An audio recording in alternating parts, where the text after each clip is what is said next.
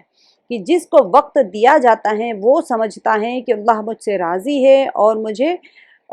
سے خوش ہے، اسی لیے مجھے مہلت دے رہا ہے، حالانکہ اسے مہلت اس لیے دی جاتی ہے کہ وہ توبہ کر لے، اپنے گناہوں سے باز آ جائے۔ تو جس سے اب اس مہلت سے جو عقل مند ہوں گے، وہ سب ایمان والے ہوتے ہیں، وہ نصیحت لے لیتے ہیں، اور جو کافر ہوتے ہیں، گنہگار ہوتے ہیں، وہ دھوکے میں مبتلا ہو جاتے ہیں اور خواہشات کے بندے بن جاتے ہیں۔ آگے جو فرمایا ہے کہ یہاں تک کہ ان کے پاس میں صاف صاف بیان کرنے والے رسول آگے، حق سے، قرآن رسول سے حضرت محمد صلی اللہ علیہ وسلم مراد ہے، یہاں پر جو بتایا جا رہا ہے، حتی جاءہم الحق ورسول مبین، تو حق سے کون مراد ہے یہاں پر؟ نبی صلی اللہ علیہ وسلم مراد ہے۔ مبین رسول کی صفت ہے، کھول کر بیان کرنے والا، یا جن کی رسالت واضح اور ظاہر ہو،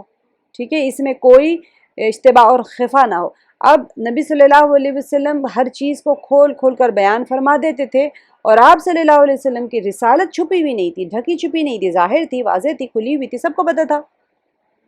کہ یہ رسول ہے اور یہ دعوت دے رہے ہیں، لوگوں کو ڈرا رہے ہیں آخرت کے بارے میں، اور اس طرح کا۔ آگے دیکھیں، وَلَمَّا جَاءَهُمُ الْحَقُّ قَالُوا هَذَا سِحْرٌ وَإِنَّا بِهِ كَافِرُونَ، اور حق کے پہنچتے ہی یہ بول پڑے کہ یہ جادو ہے۔ وَلَمَّا، اور جب جَاءَهُمُ الْحَقُّ، آ گیا ان کے پاس میں حق، قالو، تو کیا کہا ان لوگوں نے؟ ہاذا سحر، یہ جادو ہے، وَإِنَّا بِهِ کافرون، اور بے شک ہم بھی، یعنی کہ ہم بھی کافرون، یعنی اس کا انکار کرنے والے ہیں۔ قرآن کو جادو قرار دے کر اس کا انکار کر دیا، اور اگلے الفاظ میں حضرت نبی صلی اللہ علیہ وسلم کی تحقیر اور تنقیص کی ہے۔ دیکھیں آگے کیا بتایا، نہ صرف قرآن کا انکار کیا یہ کہ جادو ہے، بلکہ وَقَالُوا لَوْلَا نُزِّلَ هَذَا الْقُرْآنُ عَلَى رَجُلٍ مِّنَ الْقَرْيَتَيْنِ عَظِيمٍ، کیا کہا؟ اور کہنے لگے، قَالُوا، اور انہوں نے کہا، لَوْلَا نُزِّلَ، یہ قرآن ان دونوں بستیوں میں سے کسی بڑے آدمی پر کیوں نہ نازل ہو۔ لولا نزل هذا القرآن على رجل من القريتين، طائف اور مکہ، ٹھیک ہے، اس وقت مدینے کا وہ نہیں تھا ان کے پاس میں، تو یہاں پر دونوں بستیوں سے کیوں مراد ہے؟ بڑی ان کے پاور جو تھی وہاں طائف میں اور مکے کے لوگوں پر تھا، ٹھیک ہے، تو ان کے بڑے آدمیوں سے مراد اکثر مفسرین کے نزدیک مکے کا ولید بن مغیرہ اور طائف کا عروہ بن مسعود ثقفی ہیں، ٹھیک ہے۔ تو بعض نے کچھ اور لوگوں کے نام ذکر کیے ہیں، تو انہوں نے کیا کہا تھا مکے والوں نے کہ اگر یہ قرآن ان دونوں بستیوں میں سے کسی بڑے آدمی پر کیوں نہ نازل کیا گیا ہے، مطلب وقالوا لولا نزل، تو کیوں نہیں نازل کیا گیا، یعنی قرآن اگر نازل ہوتا تو دونوں بستیوں میں سے کسی ایسے ہی شخصیت پر نازل ہوتا، نہ کہ نبی پاک صلی اللہ علیہ وسلم پر، جن کا دامن دولت دنیا سے بھی خالی ہے، اور ان کے پاس کوئی پاور نہیں ہے، نہ کچھ پیسہ ہے نہ پاور ہے، تو پھر کیوں ہم ان کو مانیں۔ یہ اس کے بارے میں موسیٰ علیہ السلام کا واقعہ آئے گا تو آپ کو سمجھ آئے گا کہ جس طرح مکے والوں نے حجت پیش کی تھی، فرعون نے بھی یہی حجت پیش کی تھی۔ اہم یقسمون رحمت ربک، یہ دیکھیں بہت زبردست آیت ہے، کیا آپ کے رب کی رحمت کو یہ تقسیم کرتے ہیں؟ نحن قسمنا بینہم معیشتہم فی الحیات الدنیا ورفعنا بعضهم فوق بعض درجات لیتخذ بعضهم بعضا سخریا ورحمت ربک خیر مما یجمعون۔ بہت ہی پیاری آیت ہے، اس میں اللہ سبحانہ وتعالی نے وہ رولنگ بتا دی ہیں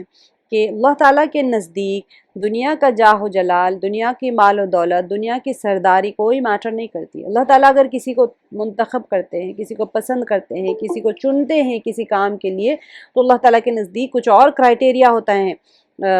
پسند کا اور سلیکشن کا۔ تو اللہ تعالیٰ کیا فرما رہے ہیں، کیا آپ کے رب کی رحمت کو یہ تقسیم کرتے ہیں؟ ہم نے ہی ان کی زندگانی دنیا کی روزی ان میں تقسیم کی ہیں، اور ایک کو دوسرے سے بلند کیا ہیں تاکہ ایک دوسرے کو ماتحت کر لیں۔ یعنی کہ رحمت ہے، نعمت کے معنی، یہاں پر رحمت نعمت کے معنی، اور یہاں سب سے بڑی نعمت نبوت مراد ہے، ٹھیک ہے۔ اللہ سبحانہ و تعالیٰ نے نبوت دینا جو ہے وہ کس معیار پہ، کس وجہ سے دیا ہے؟ استفہام انکاری کے لیے یہاں پر بتایا جا رہے ہیں کہ یعنی یہ کام ان کا نہیں ہے کہ رب کی نعمتیں بالخصوص نعمت نبوت یہ اپنی مرضی سے تقسیم کر لے۔ آپ جس کو چاہیں نبوت، یہ سردار ہے تو ان کو نبی بنا دو، یہ مالدار ہے تو ان کو نبی بنا دو، کہ تم تقسیم کرو گے لوگوں کے اندر نبوت کو؟ میری رحمت یعنی نبوت کو تم تقسیم کرو گے؟ تم جانتے بھی ہو مطلب یہ کتنا آپ جلال کا رخ ہے اس کے اندر۔ تو بلکہ یہ صرف رب کا کام ہے، کیونکہ وہی ہر بات کا علم اور ہر شخص کے حالات سے پوری واقفیت رکھتا ہے۔ وہی بہتر سمجھتا ہے کہ انسانوں میں سے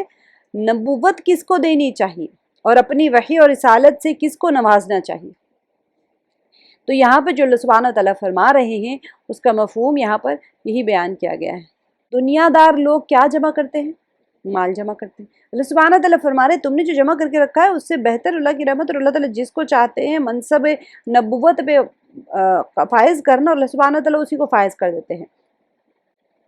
وَلَوْلَا أَن يَكُونَ النَّاسُ أُمَّةً وَاحِدَةً لَجَعَلْنَا لِمَن يَكْفُرُ بِالرَّحْمَنِ لِبُيُوتِهِمْ سُقُفًا مِّن فِضَّةٍ وَمَعَارِجَ عَلَيْهَا يَظْهَرُونَ۔ اور اگر یہ بات نہ ہوتی کہ تمام لوگ ایک ہی طریقے پر ہو جائیں، یعنی کہ دنیا کے مال اور اسباب میں رغبت کرنے کی وجہ سے طالب دنیا ہی ہو جائیں گے، اور رضا الہی اور آخرت کی طلب جو ہوتی ہے وہ سب فراموش کر دیں گے۔ اگر اللہ سبحانہ تعالیٰ کو یہ وہ نہ ہوتا نا، یعنی ایسا نہیں ہے کہ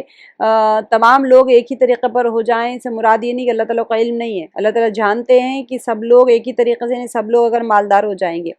تو پھر کیا ہو جائے گا؟ تو رحمان کے ساتھ میں کفر کرنے والوں کے گھروں کی چھتوں کو ہم چاندی کی بنا دیتے۔ وَلَوْلَا أَن يَكُونَ النَّاسُ أُمَّةً وَاحِدَةً،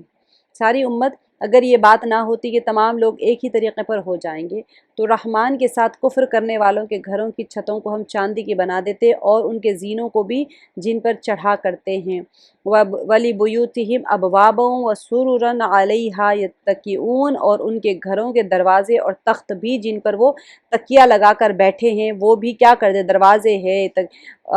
کوئی چیز،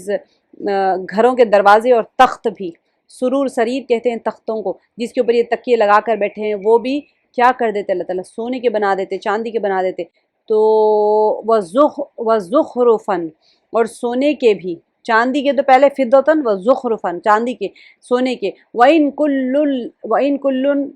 كُلُّ ذَلِكَ لَمَّا مَتَاعُ الْحَيَاةِ الدُّنْيَا، اور یہ سب کچھ یوں ہی سا دنیا کی زندگی کا فائدہ ہیں۔ وَالْآخِرَةُ عِنْدَ رَبِّكَ لِلْمُتَّقِينَ، اور آخرت تو آپ کے رب کے نزدیک صرف پرہیزگاروں کے لیے ہی ہیں۔ دیکھیے یہاں پر جو شرک اور معاصی، اصل میں کیا تھا، بعض چیزیں چاندی کی اور بعض سونے کی، کیونکہ اکثر اس میں حسن زیادہ نمایاں ہوتا ہے، مطلب یہ ہے کہ دنیا کا مال ہماری نظر میں اتنا بے وقعت ہے کہ اگر یہ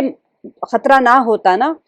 کہ سب لوگ ایک جیسے ہو جائیں گے، کفر میں اختیار ہو جائیں گے، تو اللہ تعالیٰ اللہ کے سب منکروں کو خوب دولت دی جاتی، لیکن اس میں خطرہ یہی تھا کہ پھر سب لوگ ہی دنیا کے طلب کرنے میں ایمان کو چھوڑ دیتے۔ دنیا کی حقارت اس حدیث سے بھی واضح ہے کہ جس میں فرمایا گیا ہے کہ اگر دنیا کی اللہ کے پاس میں اتنی حیثیت بھی ہوتی جتنی ایک مچھر کے پر کی ہوتی ہے، تو اللہ تعالیٰ کسی بھی کافر کو ایک گھونٹ پانی بھی نہ دیتے۔ یہاں پر کٹ ہو گیا ہے، کوئی بات نہیں، میں شاید اس میں مس ہو گیا پارٹ۔ دیکھیں کیا ہے اس آیت، یہ 2-3 آیات کا مطلب یہ ہے کہ انسان کو اللہ سبحانہ و تعالیٰ نے اگر سوچے کہ مشرکین کے لیے آخرت میں تو کچھ نہیں ہے، جو کچھ بھی ہے ان کو دنیا میں ہی ہے، تو مشرکین سے اللہ تعالیٰ ناراض ہیں، اور اپنے ناراضگی کے لیے چلو تم دنیا میں ہی سارا کچھ لے لو اور یہ سوچ کے اللہ تعالیٰ اس کو دنیا میں اتنا نواز دیتے کہ اس کے گھر دروازے، اس کے جو تکیے ہیں، جو تخت ہے، وہ سب چاندی کے کر دیتے، اس کی سیڑھیاں چاندی کے کر دیتے، اس کی چھتیں چاندی کی کر دیتے، اس کے دروازے سونے اور چاندی کے کر دیتے، زخرف یعنی کہ اس کے جو وہ تمام استعمال کی چیزیں ہیں وہ بھی سونے کے کر دیتے۔ لیکن اگر اس طرح کفار کو نواز دیں، یہ بتانے کے لیے کہ دنیا اتنی حقیر ہے کہ میرے نزدیک اس کی کوئی قیمت نہیں ہے، دروازے چاندی سونے سے تو کچھ نہیں ہوتا ہے، یہ تو ایسے ہی کفار کو ایسے ہی دے دوں گا، مومنین کے لیے تو جنت ہے۔ لیکن ابھی ان کی یہ جو ان کی ہائی کوالٹی لائف سٹائل دیکھ کے لوگ جو کمزور ایمان والے ہیں وہ کہیں گے کہ ہمیں جنت نہیں چاہیے، ہمیں ایمان نہیں چاہیے، ہمیں دنیا چاہیے، کیونکہ دنیا کی طرف مائل ہو جاتا ہے نا انسان، یہاں کی آسائشوں کی طرف مائل ہو جاتا ہے، تو بھی سب لوگ کیا کرتے پھر ایک ہی نہ ہو جاتے کفر میں،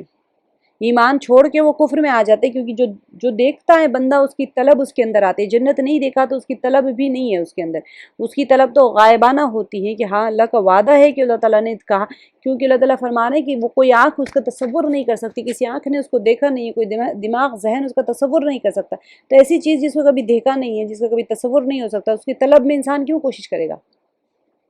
وہ تو سونا چاندی کا گاڑی بنگلہ یہی چاہے گا نا۔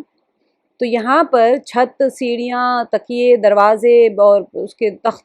اور ساری چیزوں کو اتنی آسائش اور سونے چاندی کے بنانے سے اللہ سبحانہ و تعالیٰ کا مراد یہ ہے کہ یہ دنیا فانی، اللہ کے نزدیک کوئی ویلیو نہیں رکھتی، ہمارے 10 بنگلے ہوں گے تب بھی کوئی ویلیبل چیز نہیں ہے، وہ کوئی ایسٹ نہیں ہے، وہ اللہ سبحانہ و تعالیٰ کے نزدیک جو معیار ہے وہ قبولیت کا ہوتا ہے، اور اگر اللہ تعالیٰ کو یہ دنیا کی چیزیں مطلوب ہوتی تو سب سے زیادہ کس کو دینا چاہیے تھا؟ اگر یہ چیزیں اللہ تعالیٰ کے نزدیک کوئی ویلیوبل ہوتی تو سب سے زیادہ کس کو دینی چاہیے تھی؟ نہ انبیاء کو دینا چاہیے تھا، سب سے بڑے مرتبے پہ وہ تھے، نبی پاک صلی اللہ علیہ وسلم تو دینا چاہیے تھا، آپ صلی اللہ علیہ وسلم گھر میں تو آپ عائشہ رضی اللہ عنہ سے جب پوچھا گیا تو 2 3 چاند ہمارے گھر میں چولہا نہیں جلتا تھا،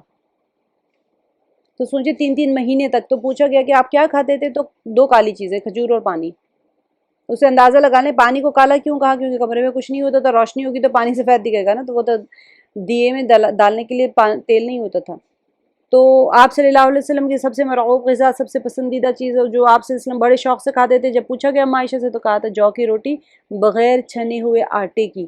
آپ صلی اللہ علیہ وسلم چھنے ہوئے آٹے کی روٹی کھانے کو پسند نہیں فرماتے تھے، جو کی روٹی اگر ڈبے میں تھوڑا بہت گھی ہوتا تلچھٹ پہ یعنی اینڈ میں ہم اگر لگا دیتے تو آپ صلی اللہ علیہ وسلم شوق سے تناول فرما لیتے،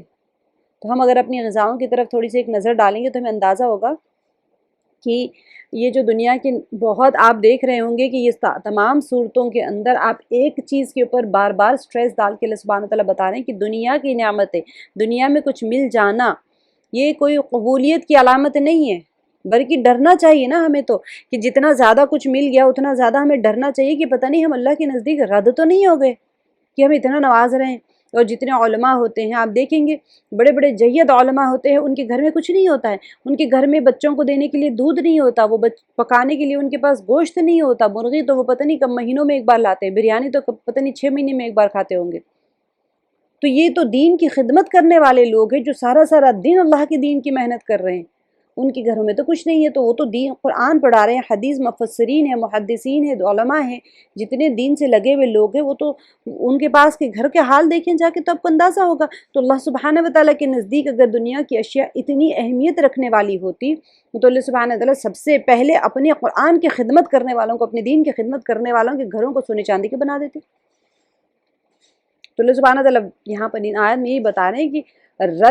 دنیا اصل میں جو لوگ رد کیے گئے ہیں اللہ کی بارگاہ میں، ان کو سب کچھ دنیا میں ہی مل جائے گا، سب کو دے دیتے اللہ تعالیٰ، لیکن سب کافروں کو اتنا نواز دیتے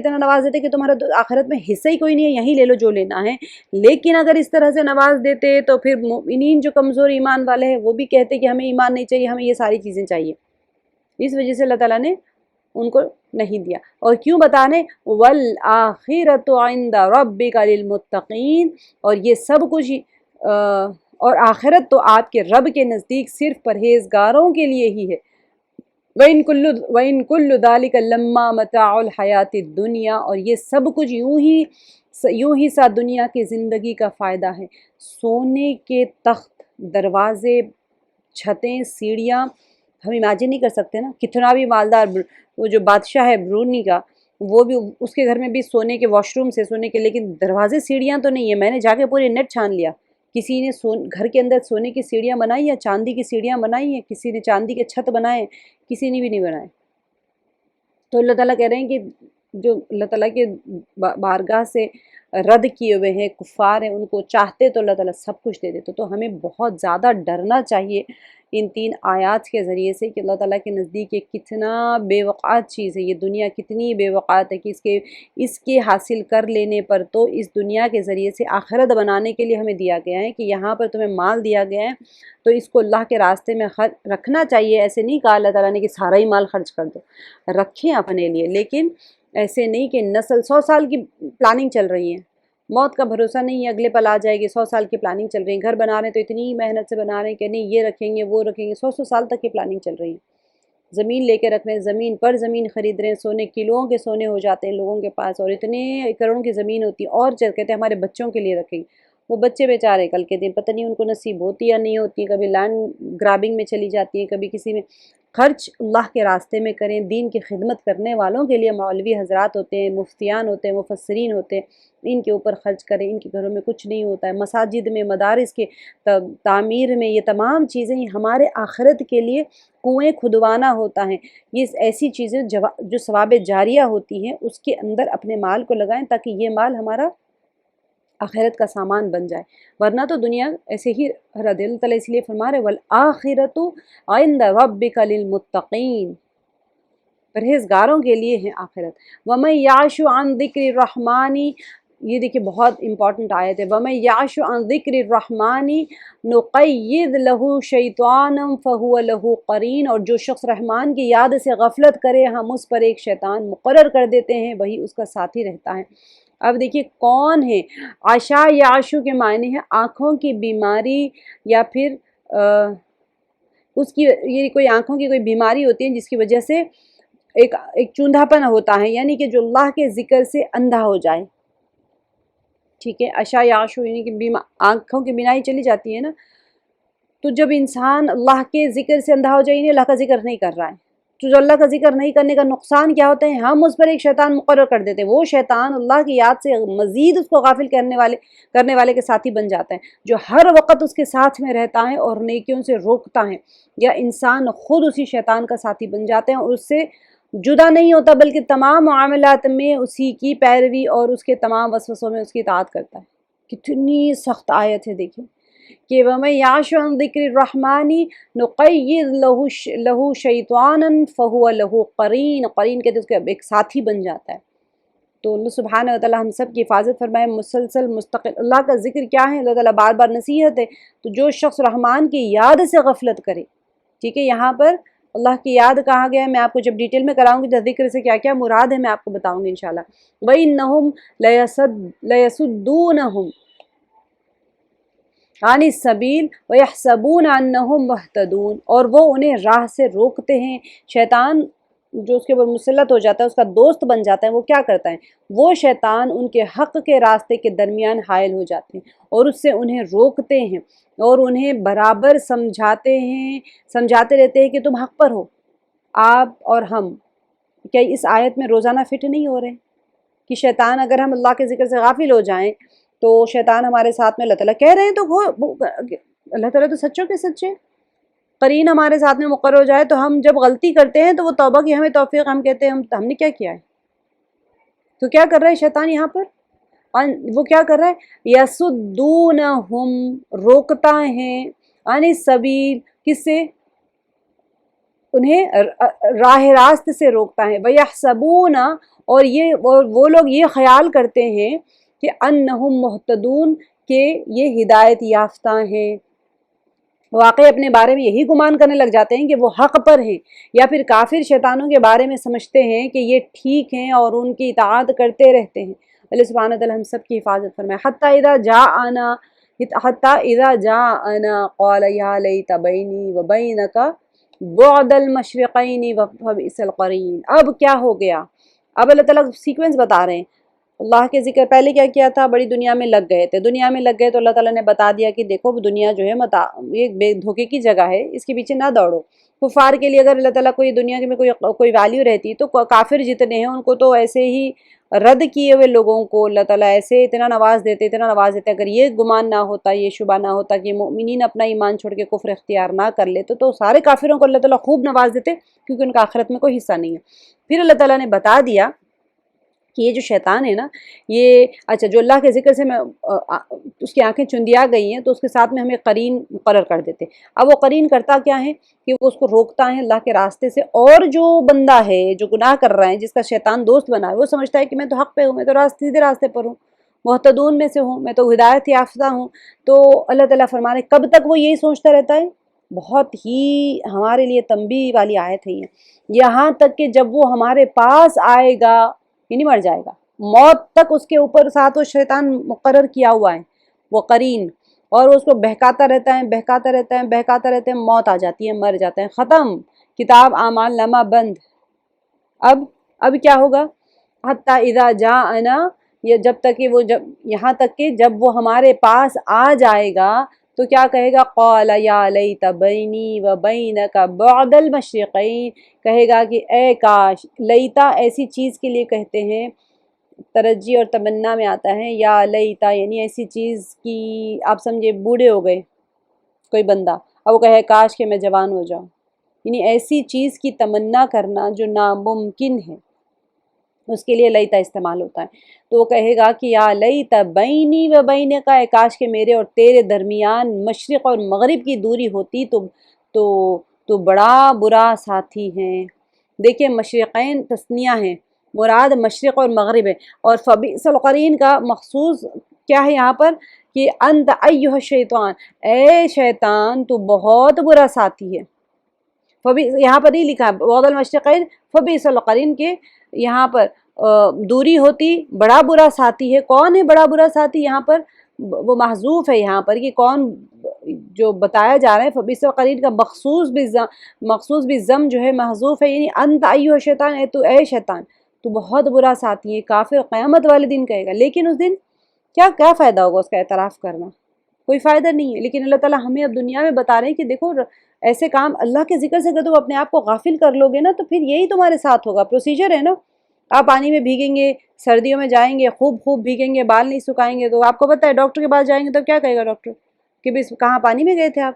سردی میں بال نہیں سکھائے تھے، تو کیا ہوگا؟ اس کے آفٹر میتھ، اس کے سارے ایفیکٹس شروع ہو جاتے ہیں کہ سر میں درد ہوتا ہے، پھر بندہ بیمار ہو جاتا ہے، پھر اس کو بخار آتا ہے، پھر بخار میں جا کے نہا لے گا تو نیمونیا ہو جاتا ہے، نیمونیا ہونے سے لنگس خراب ہو جاتے ہیں، لنگس خراب ہونے سے مر جاتا ہے۔ اب اگر آپ کہیں بھئی پانی میں بھیگنے سے بخار کیوں آتا ہے؟ سب کو تو نہیں آتا، یہ ایک پروسیجر ہے، وہ پروسیجر اگر ہم اس میں لاپرواہی کریں گے تو آئے گا بخار، کیونکہ سسٹمیٹیکلی جب آپ کہیں میں شہرک بھی کاٹ لوں اس میں سے خون بھی نہ نکلے، ڈاکٹر کے پاس آپ جاتے ہیں تو کہتے ہیں کیا کیا تھا، خون اتنا کیسے بہہ گیا؟ نہیں ڈاکٹر صاحب رگ کٹ گئی تھی، تو بند نہیں کیا تھا، نہیں بند کیا تھا تو خون بہہ گیا، بندہ مر گیا۔ یہ جو پروسیجر ہوتا ہے اس کا مطلب یہ نہیں ہے کہ اللہ تعالیٰ نے ہمارے ساتھ شیطان کو مقرر کر دیا، مسلط کر دیا اور اللہ تعالیٰ نے ہمیں جہنم میں جانے کا راستہ بنا دیا، ایسے نہیں۔ اللہ تعالیٰ بتا رہے ہیں دیکھو تم میرے ذکر سے اگر منحرف ہو جاؤ گے، اعراض کرو گے، نہیں کرو گے میرا ذکر، تو پھر یہ سارا پروسیجر ہوگا جیسے کہ تم اگر اپنی رگ کاٹ لو گے تو خون نکلے گا، خون بہہ کے جسم کا خون بہہ جائے گا اور تم مر جاؤ گے، یا پھر سردی میں جاؤ گے تو یہ سارے کام کرو گے تو یہ ہو جائے گا، یہ ہونے کے بعد تو دیٹ از اے پروسیجر، وہ پروسیجر ہوتا ہے، سب کے ساتھ ہوتا ہے، کیونکہ دنیا تکوینی اعتبار چل رہی ہوتی ہے، سسٹمیٹیکلی ساری چیزیں طے شدہ ہیں۔ وَلَن يَنفَعُكُمُ الْيَوْمَ اذ ظلمتم انکم فی العذاب مشترکون، اور جب کہ تم ظالم ٹھہر چکے تو تمہیں آج ہرگز تم سب کا عذاب میں شریک ہونا کوئی نفع نہ دے گا۔ دیکھیے یہاں پر جب کہ تم ظالم ٹھہر چکے، وَلَن يَنفَعُكُمُ الْيَوْمَ کوئی فائدہ نہیں دے گا آج کے دن، اذ ظلمتم انکم فی العذاب مشترکون، اب تم سب جاؤ، آج ہرگز تم سب کا عذاب میں شریک ہونا کوئی نفع نہ دے گا۔ دنیا میں جو کام کرتے تھے تو تم ظالم ٹھہر چکے ہو تو تمہیں آج عذاب میں شریک ہونا کوئی نفع نہ دے گا، اب یہاں پر تم سب جاؤ، شریک ہونا ہی ہونا ہے۔ فَأَنْتَ تُسْمِعُ الصُّمَّ أَوْ تَهْدِي الْعُمْيَ وَمَنْ كَانَ فِي ضَلَالٍ مُّبِينٍ، کیا بس آپ بہرے کو سنا سکتے ہیں یا اندھے کو راہ دکھا سکتے ہیں اور اسے جو کھلی گمراہی میں ہے؟ افانت تسمعو، کیا سنا سکتے ہیں آپ؟ سما یعنی جو بہرا ہوتا ہے، او تہدی یا ہدایت کا راستہ دکھا سکتے ہیں، عمیا نابینا کو، ومن کان فی ضلال مبین، اور اسے جو کھلی گمراہی میں ہو۔ اب دیکھیے، دیکھنے کی اور کان میں سننے کی تو طاقت قوت ہے، لیکن پیچھے آیتوں میں کیا کہا انہوں نے؟ ہمارے کانوں میں ڈانٹ ہے، وقرن ہے ہمارے کانوں میں، ہم نہیں سنتے آپ جو کہہ رہے، اور ہم جو آپ دکھانا چاہ رہے ہم نہیں دیکھتے، یعنی کہ نصیحت نہ سنیں گے نہ دیکھیں گے۔ جس طرح بہرا سننے سے، نابینا دیکھنے سے محروم ہے، اسی طرح کھلی گمراہی میں مبتلا حق کی طرف آنے سے محروم ہے۔ یہ نبی صلی اللہ علیہ وسلم کو تسلی دی جا رہی ہے کہ آپ پریشان نہیں ہو، یہ نہیں مانتے تو کوئی بات نہیں، یہ ان کے کانوں میں ڈانٹ ہے، یہ نہیں سننے کے اب، اور یہ آنکھیں ہیں دیکھنے میں تو دیکھ رہے ہیں، لیکن ہدایت نہیں پا سکتے یہ لوگ۔ فَإِمَّا نَذْهَبَنَّ بِكَ فَإِنَّا مِنْهُمْ مُنْتَقِمُونَ، بس اگر ہم تجھے یہاں سے لے بھی جائیں تو بھی ہم ان سے بدلہ لینے والے ہیں۔ یہ دیکھیے یہاں پر کیا ہوتا تھا کہ مشرکین کو تمنا ہوتی تھی، کیونکہ وہ قتل کے منصوبے بنا رہے تھے نا، اور کیوں قتل کے منصوبے بنا رہے تھے؟ کہ ان کو یقین تھا کہ نبی صلی اللہ علیہ وسلم کو ہم قتل کر دیں گے تو پھر یہ دعوت کا کام ختم ہو جائے گا۔ تو اللہ تعالیٰ اس کا جواب فرما رہے ہیں کہ تو آپ کو موت آ جائے قبل اس کے کہ ان پر عذاب آئے، یعنی ان کو عذاب نہیں آیا، آپ کو موت آ گئی، یا پھر آپ مکے سے نکالے جائیں، ٹھیک ہے، دونوں منصوبے بنا رہے تھے نا، یہ تو مکے سے نکال دیں گے یا پھر قتل کر دیں گے، تو کیا ہوگا؟ دونوں کنڈیشنز میں بتا رہے ہیں کہ دنیا میں ہی اگر ہماری مشیت متقاضی ہوئی بصورت دیگر عذاب اخروی سے تو وہ کسی صورت نہیں بچ سکتے۔ کیا مطلب ہوا اس کا؟ فَإِنَّا مِنْهُمْ مُنْتَقِمُونَ فَإِمَّا نَذْهَبَنَّ بِكَ فَإِنَّا مِنْهُمْ مُنْتَقِمُونَ۔ اگر ہم آپ کو اگر ہم آپ کو یہاں سے لے بھی جائیں، یعنی آپ کو چاہے موت آ جائے یا پھر چاہے ہجرت کر لیں، تو بھی ہم ان سے بدلہ لینے والے ہیں۔ دونوں طریقے سے، اگر موت ان کو نہیں آئی یا ان کو عذاب نہیں آئے، یعنی اخروی موت آ جائے گی تو اخروی عذاب ہے، اگر ان کو موت نہیں آئی دنیا میں ہے تو پھر ہمارا عذاب ان کو پکڑ لے گا، اگر ہمارا عذاب نہیں پکڑا دنیا میں تو پھر اخروی ان کو عذاب ملے گا، بہرحال ان کی پکڑ ہوگی، چاہے آپ رہیں چاہے آپ نہ رہیں، چاہے آپ ہجرت کریں چاہے آپ کو موت آئے یا نہ آئے، یہ سارے کنڈیشنز ان کی پلاننگ کے حساب سے ان کو جواب مل رہا ہے، ٹھیک ہے۔ او نُرِيَنَّكَ الَّذِي وَعَدْنَاهُمْ فَإِنَّ عَلَيْهِمْ مُقْتَدِرُونَ، یا جو کچھ ان سے وعدہ کیا ہے، دیکھیے یعنی آپ کی موت سے قبل ہی یا مکے میں ہی جیسے آپ رہتے ہوئے ان پر عذاب بھیج دے، ٹھیک ہے۔ او نُرِيَنَّكَ الَّذِي وَعَدْنَاهُمْ فَإِنَّ عَلَيْهِمْ مُقْتَدِرُونَ، وہ تجھے دکھا دیں ہم ان پر بھی قدرت رکھتے ہیں۔ دیکھیے یہاں پر کیا ہو رہا ہے، یا جو کچھ ان سے وعدہ کیا ہے وہ تجھے دکھا دیں ہم، یعنی کہ اگر ان کے اوپر عذاب کا وعدہ ہے تو وہ عذاب آئے گا اور آپ دیکھ لیں گے کہ ان کا کیا حشر ہوا ہے، ٹھیک ہے۔ یعنی کہ ہم جب چاہیں ان پر عذاب نازل کر سکتے ہیں کیونکہ ہم ان پر قادر ہیں، اور آپ کی زندگی میں ہی بدر کی جنگ میں کافر عبرتناک شکست اور ذلت سے دوچار ہوئے، نبی پاک صلی اللہ علیہ وسلم کے ہاتھ مبارکہ میں اللہ تعالیٰ نے دکھا دیا ان کا انجام، اور جن کو ان کا انجام نبی پاک صلی اللہ علیہ وسلم کے حیات مبارکہ میں نہیں نظر آیا تو ان کی موت کے بعد میں اخروی عذاب تو بہرحال ہے ان کے لیے۔ تو یہ جو بیٹھ کے پلاننگ کر رہے تھے کہ ہم یہ کر دیں گے، ہم وہ کر دیں گے، وہ کر دیں گے، ان کو جواب دیا جا رہا ہے، چاہے نبی صلی اللہ علیہ وسلم رہیں، چاہے ہجرت کر لیں، چاہے وہ ان کو موت آ جائے، تم تو مارنے کی پلاننگ کر رہے ہو، عذاب تو تمہیں بہرحال آ کے رہے گا، تم تو پکڑے جاؤ گے۔ اور نبی صلی اللہ علیہ وسلم کو کیسے تسلی دی جا رہی ہے؟ چاہے ہم آپ کو آپ کی زندگی میں ان کے عذاب دکھا دیں یا پھر آپ کے جانے کے بعد ان کو عذاب بھیجیں، بہرحال وہ پکڑ میں آئیں گے۔ فَاسْتَمْسِكْ بِالَّذِي أُوحِيَ إِلَيْكَ إِنَّكَ عَلَى صِرَاطٍ مُسْتَقِيمٍ، بس جو وحی آپ کی طرف کی گئی ہے اسے مضبوط تھامے رہیں۔ اب یعنی کہ قرآن کریم کو چاہے کوئی بھی اسے جھٹلاتا رہا ہو، یعنی جھٹلاتے رہیں۔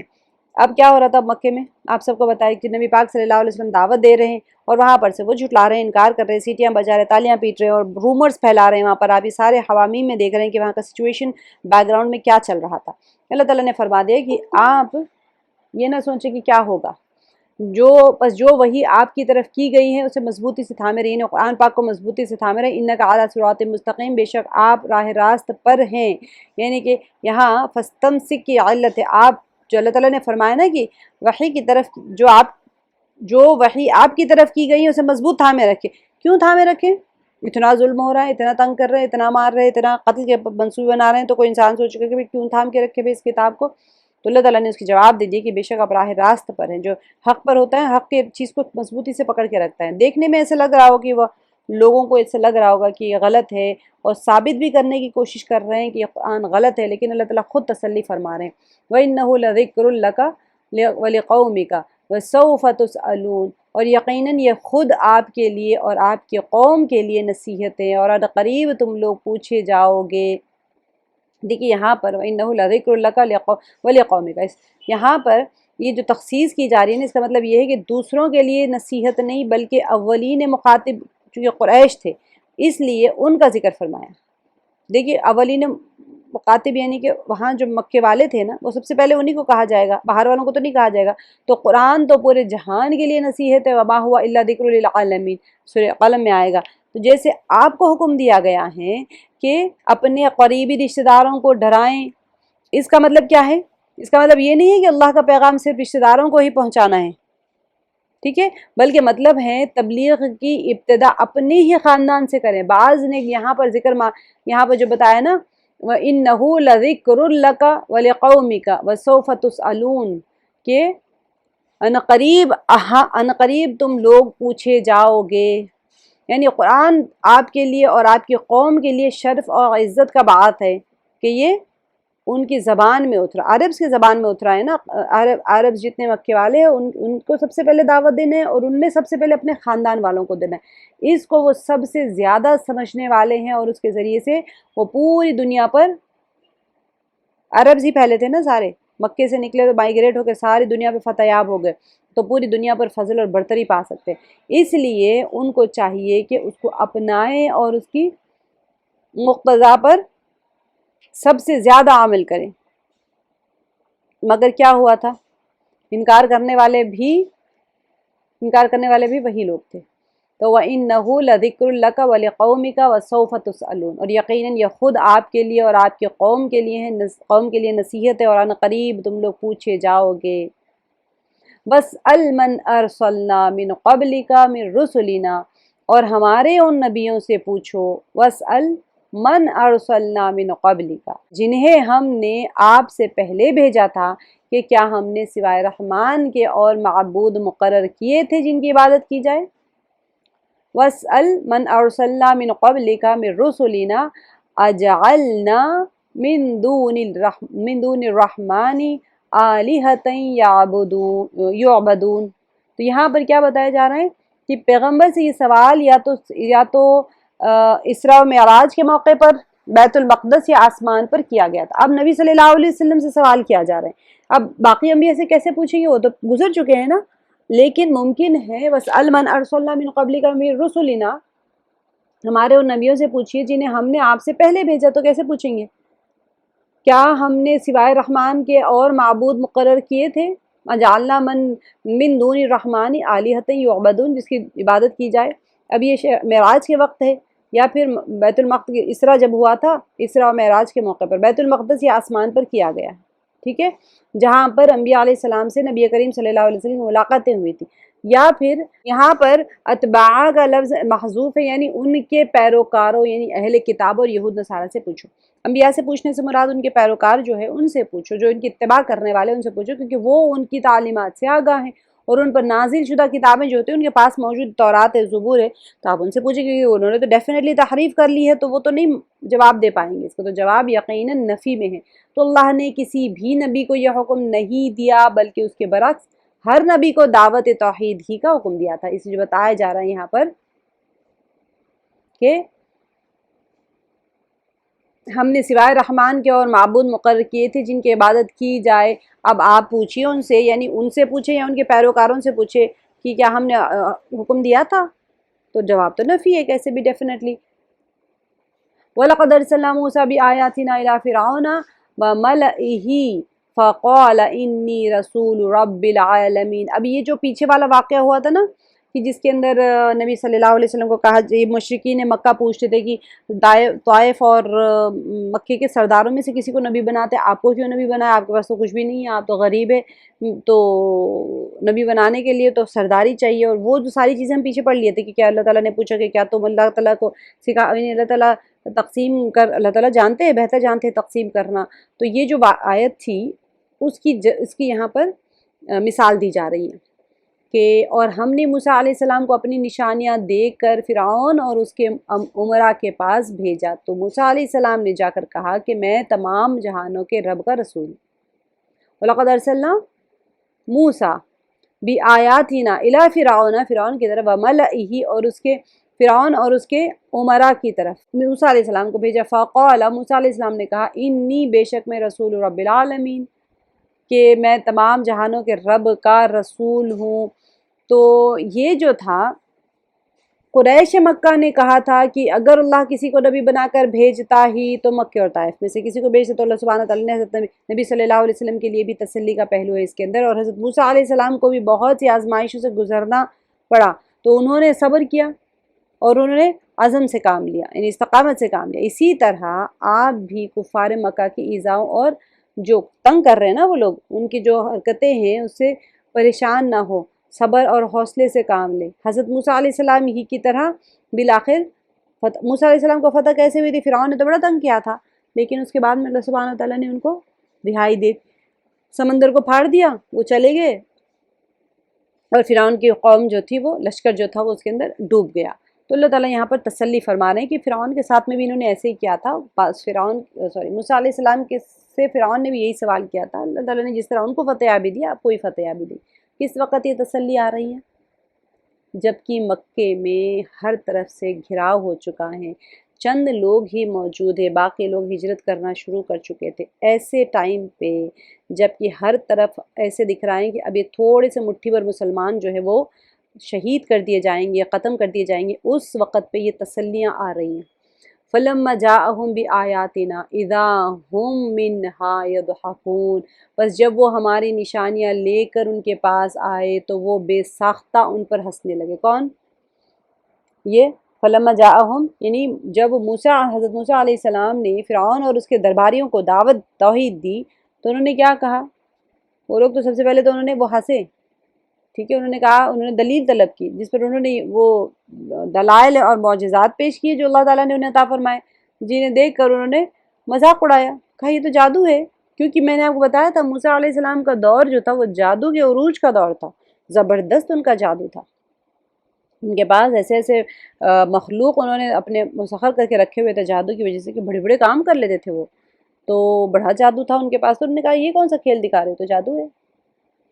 وَمَا نُرِيهِ مِنْ آيَاتٍ إِلَّا هِيَ أَكْبَرُ مِنْ أُخْتِهَا وَأَخَذْنَاهُمْ بِالْعَذَابِ لَعَلَّهُمْ يَرْجِعُونَ، اور ہم نے انہیں جو نشانی دکھاتے ہم انہیں جو نشانی دکھاتے تھے کیا ہوتا تھا، دیکھیں، وَنُرِيهِمْ مِنْ آيَةٍ، نشانی کہتے ہیں وَنُرِيهِمْ، اور ہم انہیں دکھاتے تھے من آیتٍ، کسی نشانی میں سے، إِلَّا هِيَ أَكْبَرُ مِنْ أُخْتِهَا، وہ اپنی بہن سے بڑی ہوتی تھی، بہن سے بڑی، یعنی ایک نشانی دوسری نشانی سے برتر ہوتی تھی، جیسے کہ آپ نے دیکھا تھا کہ ان نشانیوں میں سے وہ نشانیاں مرادیں جو طوفان ٹڈی دل تھا، جوئیں تھی، مینڈک تھی، اور خون وغیرہ کی شکل میں ایک کے بعد دیگر انہیں دکھائی گئے تھے، جن کا تذکرہ سورہ اعراف میں آپ پڑھیں گے، انشاءاللہ ہم لوگ کریں گے، تو بعد میں بھی آنے والی ہر نشانی پہلی نشانی سے ایک بڑی چڑی ہوتی تھی، جس سے حضرت موسیٰ علیہ السلام کی صداقت واضح سے واضح ہو جاتی تھی۔ اب وہ لوگ آ کے کہتے تھے موسیٰ علیہ السلام سے کہ آپ یہ عذاب ہٹا لیں ہم سے، پانی خون بن جاتا تھا، جب پانی پینے چاہتے تو پانی خون بن جاتا، تو پانی نہیں پیے، جوؤں کا عذاب آئے تو ہر طرف جوئیں، مینڈک کا عذاب آئے تو گھر میں کونوں میں سے ایسے مینڈک نکلتے تھے جیسے وہاں پر بچے مینڈک پیدا ہو رہے اپنے آپ سے، عذاب تھا نا، ٹڈی دل آیا تھا، پوری ہر چیز، ساری کھیتی چٹ کر کے چلا گیا تھا۔ تو یہ جو عذاب تھے، ایک عذاب دوسرے عذاب سے بڑا ہوا رہتا تھا، تو یہاں پر اللہ تعالیٰ وہی کہہ رہے ہیں، اور ہم نے انہیں عذاب میں پکڑا تاکہ وہ باز آ جائیں، وَأَخَذْنَاهُمْ بِالْعَذَابِ لَعَلَّهُمْ يَرْجِعُونَ، باز آنے کے لیے ہی اللہ تعالیٰ عذاب بھیجتے ہیں، سزا دینے کے لیے نہیں ہوتا، سزا تو آخرت میں ملے گی۔ وَقَالُوا يَا أَيُّهَا السَّاحِرُ ادْعُ لَنَا رَبَّكَ بِمَا عَهِدَ عِندَكَ إِنَّنَا لَمُهْتَدُونَ، تو انہوں نے کہا کہ اے جادوگر، موسیٰ علیہ السلام سے کہہ رہے ہیں نا کہ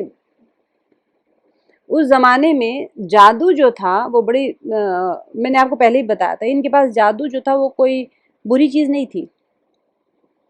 ان کے پاس ایک ہائی پوسٹ کا انسان جو ہوتا تھا نا، وہ جادوگر کسی کو کہنا، ساحر کہنا، مطلب ایک آپ سمجھ لیں پی ایچ ڈی ڈاکٹر، ہمارے یہاں پر جادو کے لیے ہماری شریعت میں تو وہ نہیں ہے نا، ان کے پاس تو بڑا کسی کو آپ کہتے ہیں مولانا صاحب کہتے ہیں نا، تو اس طرح سے یا ایھا الساحر، تو عالم فاضل شخص کو جادوگر کے لفظ سے ہی بطور تعظیم خطاب کیا جاتا تھا۔ تو اس کے علاوہ معجزات اور نشانیوں کے بارے میں بھی ان کا خیال تھا کہ یہ موسیٰ علیہ السلام کے فن جادوگری کا کمال ہے، اس لیے انہوں نے موسیٰ علیہ السلام کو جادوگر کے لفظ سے مخاطب کیا۔ مانتے تو تھے کہ ان کے پاس کچھ ہے، لیکن نبی مان کے ایمان نہیں لاتے تھے۔ ہم نے پیچھے سورہ مومن میں پڑھ لیا نا کہ ان لوگوں کو کیا تھا پرابلم، فرعون کو تھا میری بادشاہت کہیں نہ چلی جائے،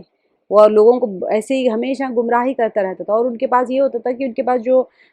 جو بھی ان کے پاس صحائف تھے نا دینی کتابیں وغیرہ، تو ان کے پادریوں کے پاس ہوتے تھے، سب عام لوگ نہیں پڑھ سکتے تھے، عام لوگ صرف بات سنتے تھے، جو ان کے پادری کہتے تھے نا انہی کی بات سن لیا کرتے تھے۔ تو انہوں نے کہا کہ اے جادوگر ہمارے لیے اپنے رب سے اس کی دعا کر جس کا اس نے تجھ سے وعدہ کر رکھا ہے۔ کس چیز کا وعدہ کر کے رکھا ہے؟ اپنے رب سے، کہ الفاظ میں مشرکانہ ذہنیت کی وجہ سے کہے، کیونکہ مشرکوں میں مختلف رب اور الہ ہوتے تھے۔ موسیٰ علیہ السلام اپنے رب سے یہ کام کروا لو، تو کہتے تھے ہم نے موسیٰ کے رب پر ایمان لائے۔ دیکھا نا ہم نے سورۃ طٰہٰ میں آپ لوگ پڑھیں گے، جادوگر جو تھے نا وہ لکڑیاں ڈالے، تو جب انہوں نے دیکھا کہ موسیٰ علیہ السلام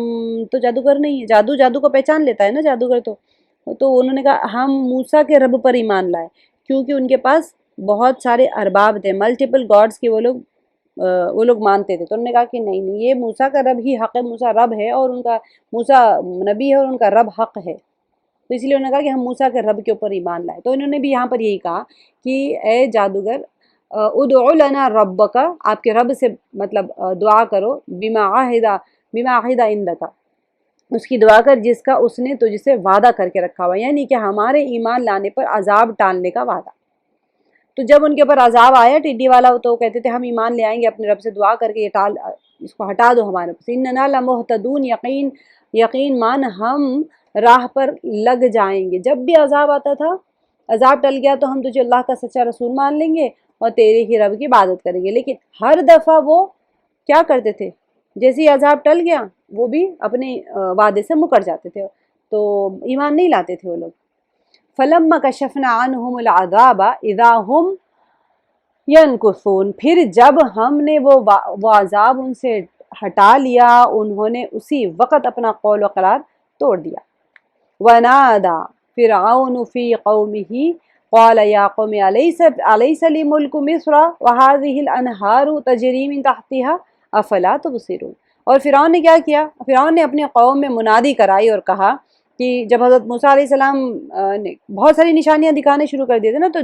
ایک سے بڑھ کر ایک تھی، تو فرعون کو خطرہ ہو گیا کہ بھئی ارے میری تو بادشاہت چلی جائے گی یہاں پر، تو موسیٰ علیہ السلام کی طرف لوگ بائل ہوتے چلے جا رہے ہیں۔ تو اس نے کیا کیا، اپنی سب کو بلایا اور اس نے کہا کہ اب اس کا ایک پرابلم ہو گیا نا، اس کے ایک نقص آ گیا اس کے، تو اس کو چھپانے کے لیے اس نے اپنے قوم کو بلا کر مسلسل دھوکے کے اور فریب میں مبتلا رکھنے کے لیے کیا کیا، نئی چال چلی کہ اپنا اختیار اور اقتدار کے حوالے سے موسیٰ علیہ السلام کے ان کو ایک ویلیو کمتر ثابت کرنا تھا نا، تاکہ قوم فرعون کی سلطنت اور بادشاہت کو مان لے، اس کا رعب آ جائے۔ تو اس نے اس لیے کہا کہ اے میری قوم، کیا مصر کا ملک میرا نہیں ہے اور میرے محلوں کے نیچے یہ نہریں بہہ نہیں رہی ہیں؟ اب دیکھیے اس سے مراد کیا تھا، دریائے نیل یا اس کے بعض شاخیں ہیں جو اس کے محل کے نیچے سے گزرتی تھی۔ محل کے نیچے سے گزرنے سے مراد جنت کی نہریں نہیں ہو سکتی، جنت کی نہریں تحتی الانہار جو کہا جاتا ہے، ایسے باغات جس کے نیچے سے نہریں بہہ رہی ہیں۔ اس کا بہت مفصل بیان ہے تفسیری کتاب میں کہ نیچے سے بہنے سے کیا مراد ہے، کہ واقع میں نیچے سے بہتی ہیں یا سائڈ سے بہنے کو بھی نیچے سے کہتے ہیں، یا اس کے مختلف اقوال ہیں۔ لیکن جیسے موسیٰ علیہ السلام جب آپ لوگوں کو دعوت دیتے تھے نا کہ جنت میں محلات ہوں گے جس کے نیچے سے نہریں بہتی ہیں، تو فرعون نے بھی ایسے ہی کہا کہ میرے محلوں کے نیچے سے نہریں نہیں بہہ رہی ہیں، کہ تم دیکھتے نہیں ہو، افلا تبصرون، کیا تم دیکھتے نہیں ہو؟ ام انا خیر من هذا الذي هو مہین ولا يكاد یبین، تو کیا کہا، بلکہ میں بہتر ہوں بنسبت اس کے جو بے توقیر ہیں۔ اب دیکھیے یہاں پر اضطراب کے معنی میں، یعنی کہ بلکہ کے معنی میں، یا بعض کے نزدیک استفہامیہ ہے، یا کیا میں بہتر نہیں ہوں، اس طرح کے معنی آئیں گے، یا پھر بلکہ کے معنی آئیں گے، بلکہ میں بہتر ہوں بنسبت اس کے جو بے توقیر ہیں۔ اب دیکھیے حضرت موسیٰ علیہ السلام کی لکنت تھی نا زبان میں، اور صاف بول بھی نہیں سکتے، نہ تو کوئی وقار والا بندہ ہے، ان کے پاس وقار سے کیا مرید، پیسہ نہیں، سرداری نہیں، بادشاہت نہیں، کچھ بھی نہیں ہے، تو ایسے بندے سے کیا میں بہتر نہیں ہوں؟ اور ان کے بول میں بھی، اور وہ صاف بھی نہیں بولتے، ولا یکاد یبین، بیان بھی ان کا صاف نہیں ہوتا، بات بھی ان کی کھل کے نہیں کر سکتے۔ وَلَمَّا ضُرِبَ ابْنُ مَرْيَمَ مَثَلًا اِذَا قَوْمُكَ مِنْهُ يَصِدُّونَ، اور جب ابن مریم کی مثال بیان کی گئی تو اس سے تیری قوم خوشی سے چیخنے لگی۔ یہ موسیٰ علیہ السلام کا واقعہ ختم ہو گیا یہاں پر کہ بھئی ہاں، موسیٰ علیہ السلام کو کہا، جو آپ صلی اللہ علیہ وسلم کو تسلی دی گئی کہ موسیٰ علیہ السلام کے ساتھ بھی انہوں نے ایسے ہی کیا تھا کہ نبی بنانے کے اوصاف، فرعون نے کہا کہ یہ وصف ہونی چاہیے، یہ کوالٹیز ہونی چاہیے، مال نہیں، کچھ نہیں، سیم وہی چیز مکے والے بھی بول رہے تھے۔ تو وہی چیز یہاں پر اللہ سبحانہ تعالیٰ نے انہی کی مثال دی۔ اب پھر آگے یہاں پر آیا کہ حضرت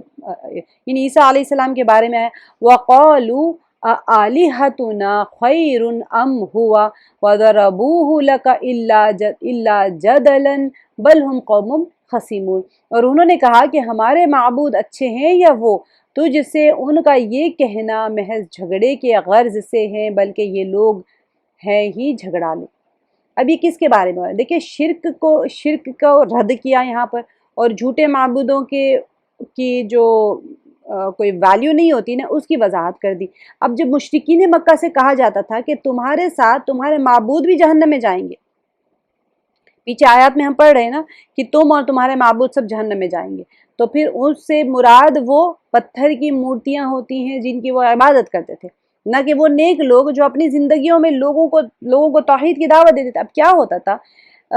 دیکھیں، تمہارے معبود بھی جہنم میں جائیں گے کہا تھا نا، تو عیسیٰ علیہ السلام کو نصرانی عبادت کرتے تھے اللہ کا بیٹا مان کر، تو انہوں نے کہا اچھا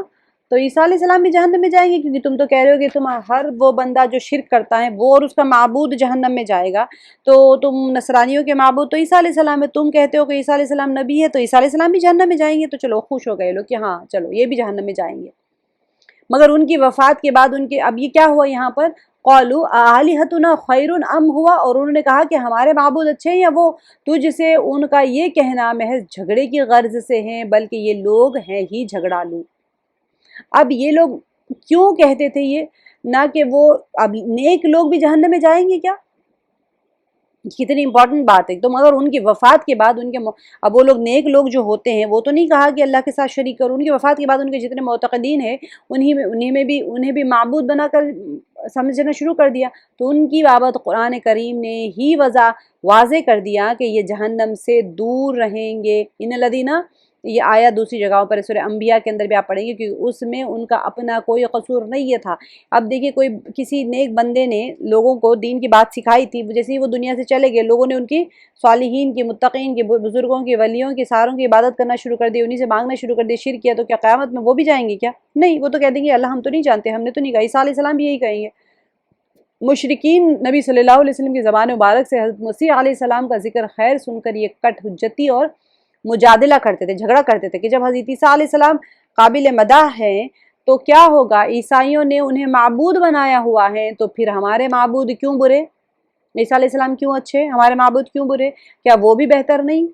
یا اگر ہمارے معبود جہنم میں جائیں گے تو حضرت عیسیٰ علیہ السلام اور حضرت عزیر علیہ السلام بھی پھر جہنم میں جائیں گے؟ اللہ نے یہاں پر فرمایا کہ ان کا خوشی سے چلانا ان کا جدل محض ہے، وہ جو کر رہے ہیں وہ کام، وہ ان کا جھگڑا ہے اصل میں۔ اب جدل کا مطلب ہی یہ ہوتا ہے کہ جھگڑنے والا جانتا ہے کہ اس کے پاس دلیل کوئی نہیں ہے۔ اب دو بندوں میں لڑائی ہو گئی، اب ایک کے پاس دلیل ہے، ایک کے پاس نہیں ہے، تو اب جس کے پاس دلیل نہیں ہوتی وہ کہتے ہیں نا چور کی بومڑی سب سے اوپر، ہمارے یہاں پہ مشہور ہے، جو چور ہوتا ہے وہی سب سے پکار کہتے ہیں میں صحیح میں صحیح میں صحیح۔ تو ان لوگوں کے پاس تو کچھ تھا نہیں، ان کے معبودوں کے ساتھ جہنم میں جائیں گے، تو انہوں نے کہا کہ عیسیٰ علیہ السلام بھی جہنم میں جانا چاہیے، عزیر علیہ السلام بھی جہنم میں جانا چاہیے۔ تو إِنَّهُ إِلَّا عَبْدٌ أَنْعَمْنَا عَلَيْهِ وَجَعَلْنَاهُ مَثَلًا لِبَنِي إِسرائیل، عیسیٰ علیہ السلام بھی صرف بندے ہی ہیں جس پر ہم نے احسان کیا اور اسے بنی اسرائیل کے لیے نشان قدرت بنایا۔ اب دیکھیے، ایک اس اعتبار سے کہ جو بغیر باپ کے ان کی ولادت ہوئی،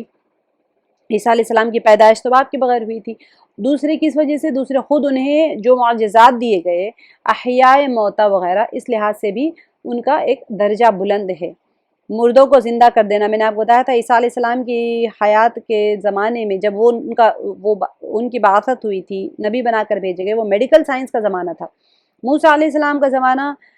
سحر اور جادو کا زمانہ تھا، اسی لیے جادوگر ان کے یہاں پر ایک معزز پوسٹ تھا، ریسپیکٹفل پوسٹ تھا۔ جادوگر کوئی مطلب برے لوگوں کو نہیں کہتے تھے، بڑے تعظیم کے ساتھ میں، بڑی عزت کے ساتھ میں وہ جادوگر کہتے تھے۔ عیسیٰ علیہ السلام کے زمانے میں طب، میڈیکل سائنس بہت عروج پہ تھی، اسی لیے عیسیٰ علیہ السلام کے ہاتھ میں اللہ تعالیٰ نے ایسے معجزے دی جو میڈیکلی وہ تھے، ہرا دینے والے تھے۔ وَلَوْ نَشَاءُ لَجَعَلْنَا مِنْكُمْ مَلَائِكَةً فِي الْأَرْضِ يَخْلُفُونَ،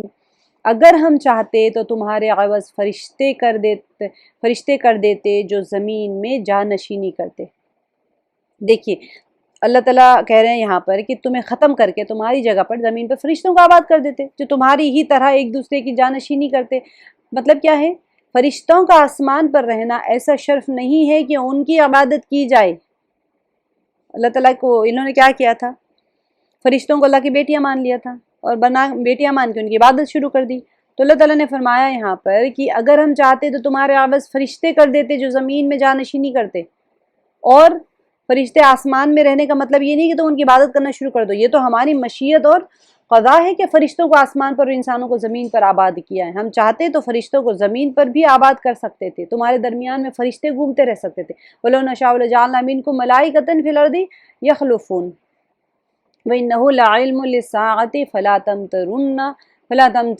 بِهَا وَاتَّبِعُونِ هَذَا صِرَاطٌ مُسْتَقِيمٌ، اور یقیناً عیسیٰ علیہ السلام قیامت کی علامت ہے، بس تم قیامت کے بارے میں شک نہ کرو اور میری تابعداری کرو، یہی سیدھی راہ ہے۔ اب دیکھیں علم بمعنی علامت ہے، تو اکثر مفسرین کے نزدیک یہاں پر وَإِنَّهُ لَعِلْمٌ لِلسَّاعَةِ فَلَا تَمْتَرُنَّ بِهَا، تو تم قیامت کے بارے میں شک نہ کرو، وَاتَّبِعُونَ، اور میری تابعداری کرو، ھذا صراط مستقیم، یہ سیدھی راہ ہے۔ عیسیٰ علیہ السلام کا آنا یہ بہت بڑی نشانی ہے۔ وَلَا يَصُدَّنَّكُمُ الشَّيْطَانُ إِنَّهُ لَكُمْ عَدُوٌّ مُّبِينٌ، اور شیطان تمہیں روک نہ دے، یقیناً وہ تمہارا صریح دشمن ہے۔ نیکی کے راستے پہ چلنے سے، ایمان لانے سے، یہ سارے کاموں سے شیطان تمہیں روک نہ دے، کیونکہ پیچھے ہی بتا دیا اللہ تعالیٰ نے جو اللہ کے ذکر سے اپنے آپ کو محروم رکھتا ہے اس کے ساتھ میں قرین آ جاتا ہے۔ وَلَمَّا جَاءَ عِيسَىٰ بِالْبَيِّنَاتِ قَالَ قَدْ جِئْتُكُم بِالْحِكْمَةِ وَلِأُبَيِّنَ لَكُمْ بَعْضَ الَّذِي تَخْتَلِفُونَ فِيهِ، اور جب عیسیٰ علیہ السلام معجزے لائے تو کہا کہ میں تمہارے پاس حکمت لایا ہوں، اور اسی لیے آیا ہوں کہ جن بعض چیزوں میں تم مختلف ہو انہیں واضح کر دوں۔ اختلاف کر رہے ہیں کوئی چیزوں میں تو میں تمہیں واضح کر دوں، کیونکہ میں تمہارے پاس حکمت لے کے آیا ہوں۔ فَاتَّقُوا اللَّهَ وَأَطِیعُونِ، پس تم اللہ سے ڈرو اور میرا کہا مانو۔ اس کے لیے اب یہ یہاں پر جو یہ آیت ہے نا حکمت وغیرہ کا، ہم سورہ آل عمران میں آل عمران میں انشاءاللہ ہم اس کو زیادہ ڈیٹیل میں کریں گے، وہاں پر کہ عیسیٰ علیہ السلام کس وجہ سے آئے تھے، کیا ان کی حکمتیں تھیں، کیا معجزات لے کر آئے تھے ان کے ساتھ میں، انشاءاللہ ہم وہاں زیادہ ڈیٹیل میں کریں گے، کیونکہ آل عمران جو ہے پورے کا پورا نہیں مگر میکسیمم جو ہے ان کے لیے ہے، عیسائیوں کے لیے عیسیٰ علیہ السلام کا آنا اور سارے ان کے معجزات جو تھے وہ۔ ان اللہ هو ربی و ربکم فاعبدوہ ھذا صراط مستقیم، میرا اور تمہارا رب فقط اللہ تعالیٰ ہی ہے، بس تم سب اس کی عبادت کرو، راہ راست یہی ہے، ٹھیک ہے۔ فاختلف الاحزاب من بینہم فویل للذین ظلموا من عذاب یوم علیم، پھر بنی اسرائیل کی جماعتوں نے آپس میں اختلاف کیا۔ اب دیکھیے اس سے مراد کون ہے؟ بنی اسرائیل کی جماعتوں سے مراد یہود و نصارہ ہے۔ یہودیوں نے حضرت عیسیٰ علیہ السلام کی تنقیص کی تھی اور انہیں نعوذ باللہ ولد الزنا قرار دیا تھا۔ یہود جو تھے عیسیٰ علیہ السلام کو نہیں مانے تو ان کے اندر نقص نکالا کہ بھئی کہا، جب حضرت بی بی مریم کے بارے میں آئے کہ ان کے اندر اللہ تعالیٰ نے روح پھونک دی تو انہوں نے کہا نہیں یہ تو ولد الزنا ہے، زنا کر لیا نعوذ باللہ۔ جبکہ عیسائیوں نے غلو سے کام لے کر انہیں معبود بنا لیا۔ عیسائیوں نے کیا کیا؟ اتنی محبت میں آگے بڑھ گئے کہ معبود بنا لیا۔ یہودیوں نے اتنی تحقیر کی کہ ولد الزنا کہہ دیا۔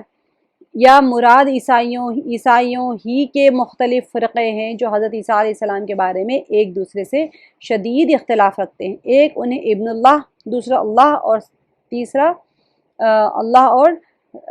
ثالث ثلاثہ کہتا ہے، اور ایک فرقہ مسلمانوں ہی کی طرح انہیں اللہ کا بندہ اور اس کا رسول تسلیم کرتا ہے۔ یہ یہود نصرانیوں میں ایک تو کہتے ہیں کہ وہ اللہ کے بیٹے ہیں، ایک کہتے ہیں وہ خود اللہ ہے، ابن اللہ ہے، اور ایک کہتے ہیں کہ وہ دوسرے اللہ ہے، یعنی تین لوگ ہیں، روح القدس، مریم اور عیسیٰ علیہ السلام، یہ تینوں رب ہے، تینوں خدا، تینوں کو خدائی کا درجہ دے دیا ہے۔ اور ایک عیسائیوں میں ایک فرقہ ایسا بھی تھا جو ان کو جس طرح مسلمان کہتے ہیں کہ وہ بھی اللہ کے نبی تھے، اللہ کے دین کو پھیلانے کے لیے آئے تھے، ٹھیک ہے۔ تو یہاں پر هل ينظرون الى الساعة ان تأتيهم بغتة وهم لا يشعرون، یہ لوگ صرف قیامت کے منتظر ہیں کہ وہ اچانک ان پر آ پڑے اور انہیں خبر بھی نہ ہو۔ الاخلاء يومئذ بعضهم لبعض عدو الا المتقین، اس دن گہرے دوست بھی ایک دوسرے کے دشمن بن جائیں گے سوائے پرہیزگاروں کے۔ اب دیکھیے کیونکہ کافروں کی دوستی جو تھی وہ کفر اور فاسق لوگوں کے ساتھ تھی نا، اور جو وہاں پر کافر ہوگا تو جس کی وجہ سے وہ ایک دوسرے کو الزام لگا رہے ہوں گے، ایک دوسرے کو کہیں گے تمہاری وجہ سے میں آ گیا، تمہاری وجہ سے آ گیا، تو سب جہنمی ہوں گے، سب جہنمی ایک دوسرے کو گالیاں دے رہے ہوں گے۔ لیکن اہل ایمان، اہل تقوی جو ہوں گے وہ آپس میں محبت رکھیں گے کیونکہ سب جنتی ہوں گے۔ تو اسی لیے یہاں پر بتا دیا کہ الاخلاء یومئذ بعضهم لبعض عدو الا المتقین، تو ان کے گہرے دوست بھی ایک دوسرے کے دشمن ہو جائیں گے۔ یا عبادی لا خوف علیکم اليوم ولا انتم تحزنون، کہ میرے بندو آج تو تم پر کوئی خوف اور ہراس ہے اور نہ تم بددل اور غم زدہ ہوں گے۔ یہ قیامت والے دن کیا ہوگا؟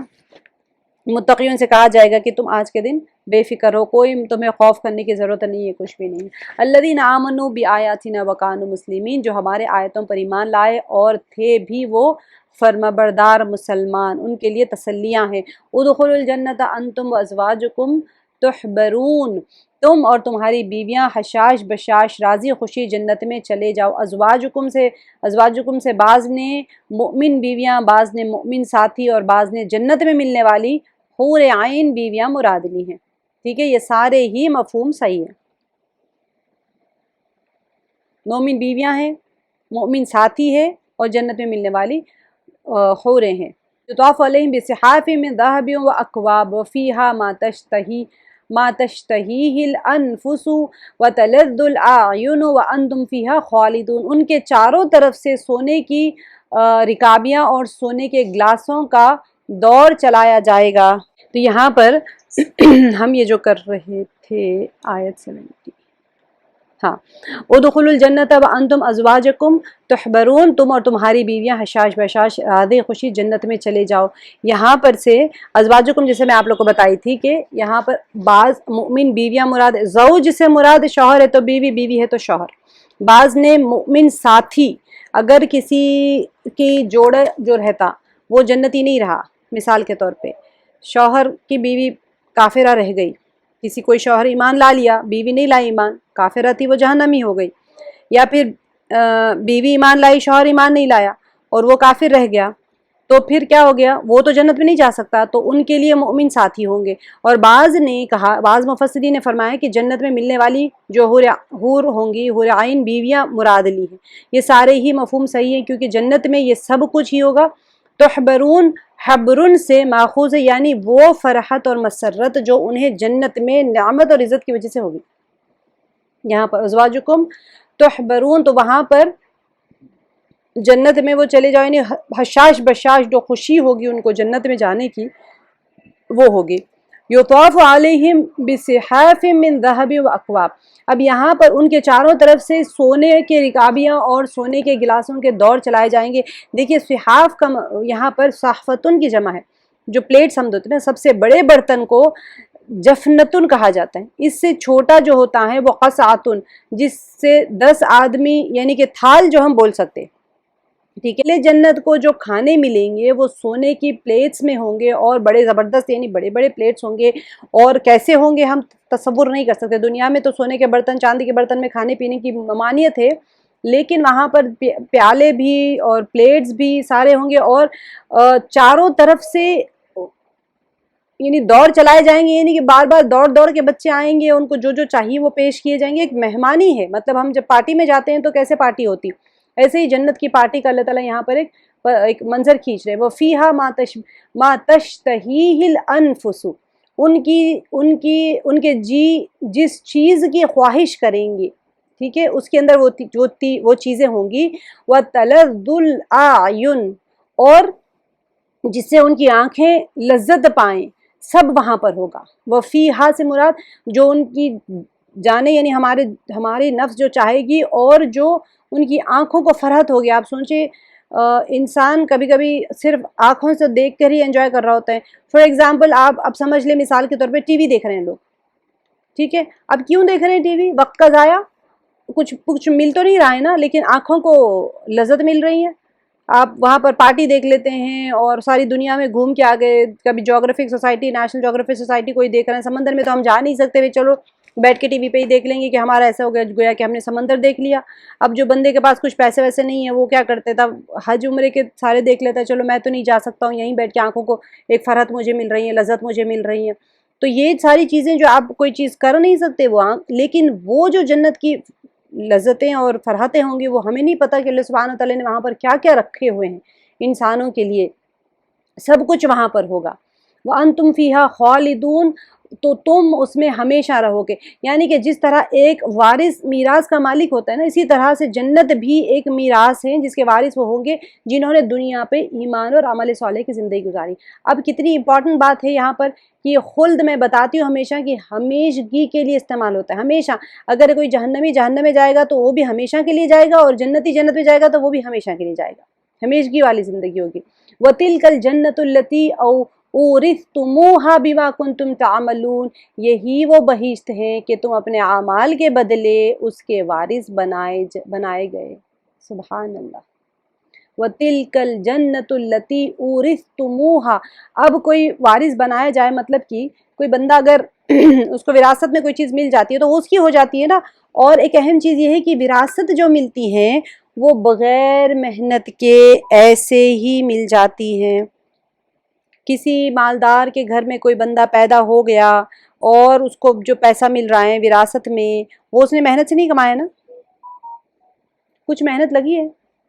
مال میراث کمانے میں۔ جنت بھی ایسے ہی مل جائے گی۔ ہم یہ جو دنیا میں کر رہے ہیں نا،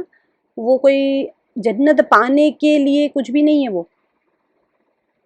آپ کو پیسہ کمانے کے لیے کتنے گھنٹے محنت کرتا ہے انسان؟ 8-8 10-10 گھنٹے محنت کرنے کے بعد میں اس کو اتنے پیسے ملتے ہیں مہینے میں جو کماتا ہے۔ وہ روزانہ 10-10 گھنٹے محنت کرے گا تو جا کے تنخواہ ملتی ہے۔ یہ جنت کمانے کے لیے ہم نے کون سی محنت کرنا ہے یہاں پر؟ وہ جو نعمتیں ہیں، جو ابدی زندگی ہے، جو جنت میں ہمیشہ ہمیشہ رہنے والی جو زندگی ہے، اور اتنی نعمتیں ملیں گی، اتنی نعمتیں ملیں گی، اس کے لیے اللہ تعالیٰ کہہ رہے ہیں کہ 5 وقت کی نماز اخلاص کے ساتھ میں پڑھ لو، ایمان لا لو، 5 وقت کی نماز پڑھ لو۔ تو 5 وقت کی نماز کتنا ٹائم لگتا ہے دن بھر میں؟ اگر انسان گھڑی دیکھ لے تو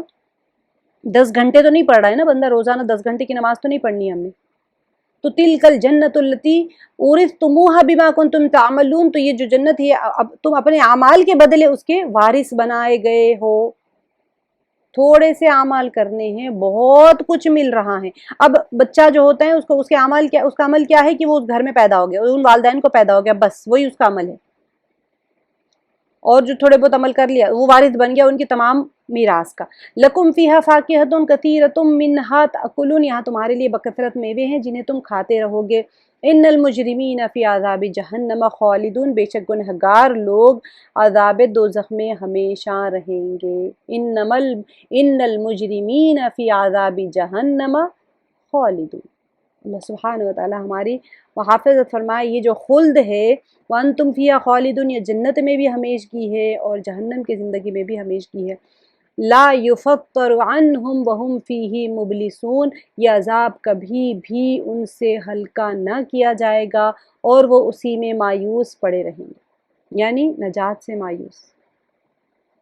وَمَا ظَلَمْنَاهُمْ وَلَٰكِنْ كَانُوا هُمُ الظَّالِمِينَ، اور ہم نے ان پر ظلم نہیں کیا بلکہ یہ خود ہی ظالم تھے۔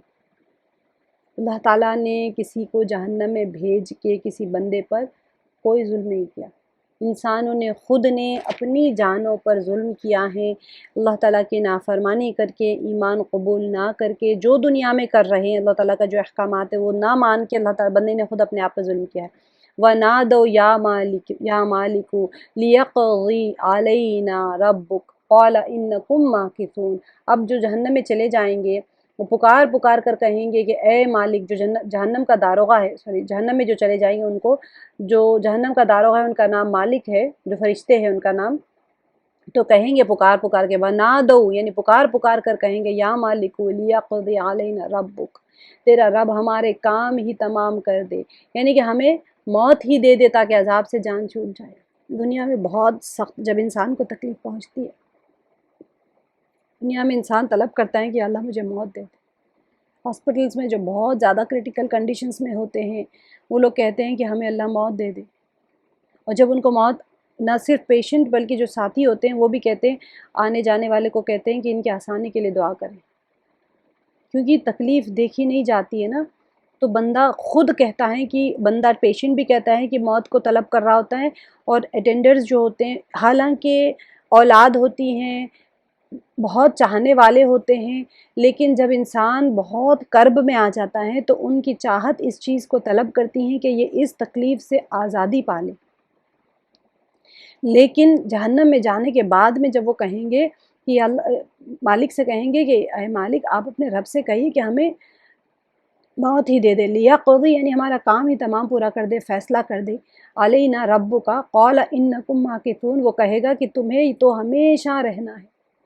یعنی وہاں موت کہاں آئے گی، لیکن یہ عذاب کی زندگی موت سے بھی بدتر ہوگی، تو بغیر چارہ یہاں پر ہمیشہ رہنا ہے، یعنی اب اس کا کوئی چارے کار نہیں ہے انسان کو۔ لقد جئناکم بالحق ولکن اکثرکم للحق کارہون، ہم تو تمہارے پاس حق لے آئے لیکن تم میں سے اکثر لوگ حق سے نفرت رکھنے والے تھے۔ دیکھیں یہ اللہ تعالیٰ کا ارشاد ہے، لقد جئناکم بالحق، کہ یا تو اللہ تعالیٰ کہیں گے کہ ہم تو تمہارے پاس حق لے آئے لیکن تم میں سے اکثر لوگ حق سے نفرت کر دیتے، یہ اللہ کا ارشاد ہے یا فرشتوں کا ہی قول بطور نیابت الہی ہے؟ جو یہاں پر بتایا اکثر لوگ حق سے نفرت رکھنے والے تھے، تمہارے پاس حق لے آئے لیکن تم میں سے اکثر لوگ اس کا انکار کرتے تھے، یعنی قرآن کا بھی انکار کرے، پیغمبروں کا بھی انکار کرے، اور اللہ تعالیٰ کے احکامات کو بھی نہیں مانتے تھے۔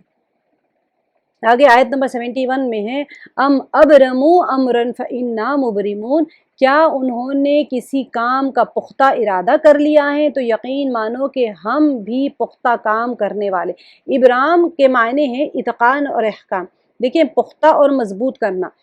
اب کیا ہوتا تھا، میں نے شاید پیچھے بھی کسی نے پوچھا تھا ابرام کا معنی، جب میں اس وقت سورہ زخرف کرائی تھی، رسی جو ہوتی ہے نا اس کو ہم بانٹنا کہتے ہیں نا، کوئی چیز کو بانٹتے ہیں، رسی کو دو تین لے کے اس کو خوب ایک دوسرے کے اندر بانٹ لیتے ہیں، تو اس کو کہتے ہیں ابرام، با را میم، تو اس کا سے مراد ہوتا ہے کہ وہ اس طرح بانٹ کے اس کو مضبوط کر دینا، تو اصل بعد میں جا کے اس طرح استعمال ہونے لگا تھا، رسی کو بانٹنے کے معنی میں، تو کوئی چیز کو مضبوط کر دینا، تو وہ چیز ہے پختہ اور مضبوط کرنا۔ یہاں پر کیا انہوں نے کسی کام کا پختہ ارادہ کر لیا ہے تو یقین مانو کہ ہم بھی پختہ کام کرنے والے ہیں۔ تو یہاں پر جو لوگ سازش کرتے ہیں، جو مان نہیں رہے، اس کے مقابلے میں پھر ہم ان لوگوں نے نہیں مانا نا، جب دین ان کے پاس دعوت دی گئی تو وہ مانے نہیں، تو اللہ تعالیٰ فرمانے کہ پھر ہم بھی اپنی تدبیر کی ہم نے بھی، اور ہم سے زیادہ مضبوط تدبیر کس کی ہو سکتی ہے، کس کے ہم معنی یہ آئے تھے کہ ام یریدون کیدن فالذین کفروا هم المکیدون، سورہ طور کی آیت ہے، ام یحسبون انا لا نسمع سرهم ونجواهم، کیا ان کا یہ خیال ہے کہ ہم ان کی پوشیدہ باتوں کو اور ان کی سرگوشیوں کو نہیں سنتے؟ یقیناً ہم برابر سن رہے ہیں، یعنی کہ جو پوشیدہ باتیں وہ اپنے نفسوں میں چھپائے پھرتے ہیں یا خلوت میں آہستگی سے کرتے ہیں یا آپس میں سرگوشیاں کرتے ہیں، کیا وہ گمان کرتے ہیں کہ وہ ہم نہیں سنتے؟ مطلب ہے کہ ہم سب سنتے ہیں۔ یہ سرگوشیاں، یہ ان کی جو پلاننگز ہوتی تھی بیٹھ کے، چاہے دین کو ناقبول کرنے کی، چاہے منافقت کی، چاہے نبی صلی اللہ علیہ وسلم کو قتل کرنے کی، جو بھی ان کی پلاننگز ہوتی تھی، اللہ تعالیٰ فرما رہے ہیں کہ یہ گمان کرتے ہیں کہ ہم اس کو نہیں سنتے، ان کی سرگوشیوں کو، یقیناً ہم برابر سن رہے ہیں، بلکہ ہمارے بھیجے ہوئے ان کے پاس ہی لکھ رہے ہیں۔ بلا وہ رسولنا، یہ رسولنا سے یہ کون لوگ ہیں؟ فرشتے مراد ہیں یہاں پر، رسولنا لدیہم یکتبون، تو محافظ فرشتے کرامن کاتبین جو ہے وہ سارے لکھ رہے ہیں ان کے اعمال، جو کچھ وہ ہم بندہ مومن بیٹھ کے سوری کفار ہو، گناہگار ہو، جو منصوبے بنا رہے ہیں، جو کام کر رہے ہیں، سرگوشیاں کر رہے ہیں، سب لکھ رہے ہیں۔ قل ان کان للرحمن ولد فانا اول العابدین، آپ کہہ دیجئے کہ اگر بالفرض رحمان کی اولاد ہو تو میں سب سے پہلے عبادت کرنے والا ہوتا، کیونکہ میں اللہ کا مطیع اور فرمانبردار ہوں۔ اگر واقع اس کی اولاد ہوتی تو سب سے پہلے میں ان کا عبادت کرنے والا ہوتا۔ مطلب مشرکین کے عقیدے کا ابطال ہے، یہاں پر باطل ثابت کرنا ہے۔ جو اللہ کی اولاد ثابت کرتے، کون اللہ کی اولاد ثابت کرتے؟ مشرکین مکہ جو تھے وہ ملائکہ کو اللہ کی اولادیں بیٹیاں مانتے تھے، اور یہاں تو نصرانی مراد نہیں ہے، کیونکہ ابھی نصرانیوں سے کوئی خطاب نہیں ہے، کیونکہ مکی سورہ ہے، مکے میں نصرانی نہیں ہوتے تھے، وہاں پر مشرکین ہوتے تھے اور وہ اللہ کی اولادیں مانتے تھے، بیٹیوں کو۔ تو نبی صلی اللہ علیہ وسلم سے کہا جا رہا ہے کہ آپ کہہ دیجئے کہ اگر اللہ کی بیٹیاں ہوتی تو میں تو اللہ کا پیغمبر ہوں، میں تو نبی ہوں، تو سب سے پہلے میں ان کی عبادت کرتا۔ تو سبحان رب السماوات والارض رب العرش عما یصفون، آسمانوں اور زمین اور عرش کا رب جو کچھ یہ بیان کرتے ہیں اس سے بہت پاک ہے۔ دیکھیں جہاں کہیں بھی سبحان آیا، پاک ہے سے مراد ہر اس جھوٹ سے، تکذیب سے، افتراء سے جو یہ لوگ اللہ تعالیٰ کے اوپر باندھ رہے ہیں، اللہ کی اولادیں مان رہے ہیں، بیٹیاں مان رہے ہیں، یا جز مانتے ہیں، جیسے عیسیٰ علیہ السلام کو اللہ کا جز مان لیا، عزیر علیہ السلام کو اللہ کا بیٹا مان لیا، یا پھر اللہ کی بیٹیاں ہونا، یا پھر ہم نے دوسری صورتوں میں پڑھ لیا کہ سسرالی رشتہ ہے جنات کے ساتھ میں، جنات بھی اللہ کی بیویاں ہیں، ان کے ساتھ میں سسرالی رشتہ ہے، جو مانتے ہیں یہ سارے الزاموں سے جب بھی آپ سبحان اللہ پڑھیں تو آپ کے ذہن میں یہ ہو کہ پاک ہے اللہ کی ذات۔ ہم پاک ہے کیوں کہتے ہیں؟ آلودگی کس چیز کی ہے؟ تو ان کی جھوٹ اور گمان جو انہوں نے الزام لگائے وہ اس تمام چیزوں سے اللہ سبحانہ تعالیٰ کی ذات مبارکہ پاک ہے۔ تو آسمانوں اور زمین اور عرش کا رب جو کچھ یہ بیان کرتے ہیں اس سے بہت پاک ہے۔ یہ اللہ کا کلام ہے جس میں اس نے اپنی تنزیہ اور تقدیس بیان کی ہے، یا رسول اللہ صلی اللہ علیہ وسلم کا کلام ہے، اور آپ صلی اللہ علیہ وسلم نے بھی اللہ کے حکم سے اللہ کی ان چیزوں سے ایک تنزیہ اور تقدیس بیان کی جن کا انتساب مشرکین اللہ کی طرف کرتے تھے۔ یہ جو ہے نا سبحان رب السماوات والارض رب العرش عما یصفون، یہ کون بیان کر رہے ہیں؟ اللہ تعالیٰ فرما رہے ہیں، یا پھر نبی صلی اللہ علیہ وسلم فرما رہے ہیں اللہ تعالیٰ کی باقی بیان کرنے کے لیے؟